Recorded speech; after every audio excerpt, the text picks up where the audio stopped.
Speedvinklen har vundet rigtig meget ind her det seneste år, og jeg er selv blevet rigtig glad for at bruge den. Og nu vil jeg prøve at vise nogle af de bedste tricks, jeg har med den. Jeg har taget 3 størrelser med i dag. En på 11, som er den klassiske til at have i lommen til mindre arbejde. I øvrigt virkelig lækker.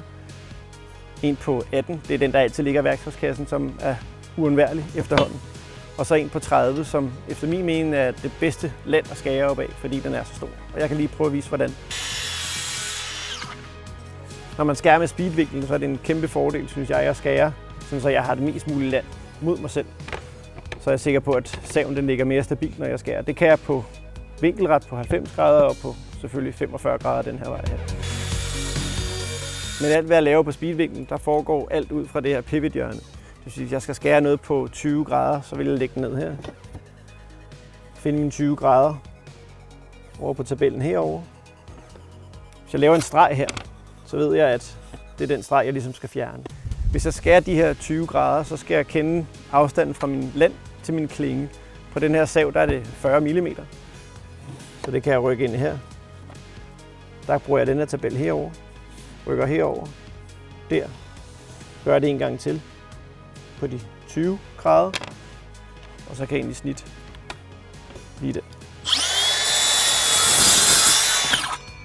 Og fjerner lige præcis den streg, jeg skal have væk. Det næste trick er faktisk noget, som jeg har været udsat for at skulle bruge et par gange, og det kan være, fordi jeg ikke lige har haft en grademåler på mig. Så kan jeg bruge speedvinklen, hvis jeg kobler min kridtsnor på, sådan her. Det kunne være, at jeg skulle finde graden på et loft, for eksempel. Hældning på et tag, som er her. Min kridtsnor, den udgør loddet ned. Den vil altid hænge lodret ned på noget. Så hvis jeg sætter den her op langs et loft, så jeg se, der er præcis 45 graders hældning på. Det kunne være, at der var mere, så vil den ryge herover, så er der måske 30. En anden ting kunne være, at jeg havde en hylde. Jeg ville kontrollere, om jeg havde fået sat lige nok op. Og hvis jeg lægger den ovenpå sådan her, og kigger ned på min snor igen, og den er 45, så ved jeg, at min hylde den sidder lige på. En anden rigtig fed feature, der er ved speedvinklen, det er, hvis jeg skal finde et indvendigt hjørne af en væg for eksempel.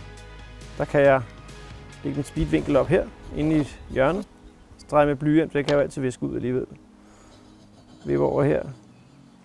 Så lander jeg på 34. Så trækker jeg 34 fra 90. Så lander jeg på 56. Så lægger jeg 56 til 90. Og så lander jeg på 146. Så min grad herinde er 146. Og det er faktisk et rigtig godt fif, hvis du skal skære et fodpanel, som er i en stump vinkel. Speedvinklen på 18 cm, det er nok den, jeg bruger mest, specielt når jeg skal lave gips. Det kunne være, at jeg skulle skære en spartelkant af. Der er den altså fantastisk til at sætte kniven ned i de 5 cm, som spartelkanten er. Og så er det så bare træk. Og så er det egentlig bare at knække af og montere. Et andet fif kunne være, at du har en rørgennemføring i en gipsplade, og du skal have skåret ud. Det kan du faktisk også bruge din speedvinkel til. Hvis jeg har min midte her på mit rør, kan jeg sætte min skrue ned her.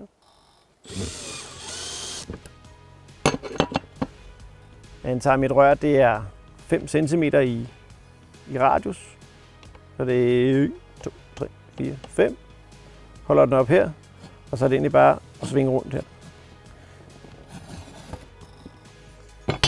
Så har jeg mit cirkelslag. Det var min gennemgang af speedvinklen og et par fif til, hvordan jeg bruger den. Hvis du ikke har en speedvinkel nu, så synes jeg, du skal komme ned i Excel Byg og købe dig sådan en her. For når du først har den, så bliver du rigtig glad for den.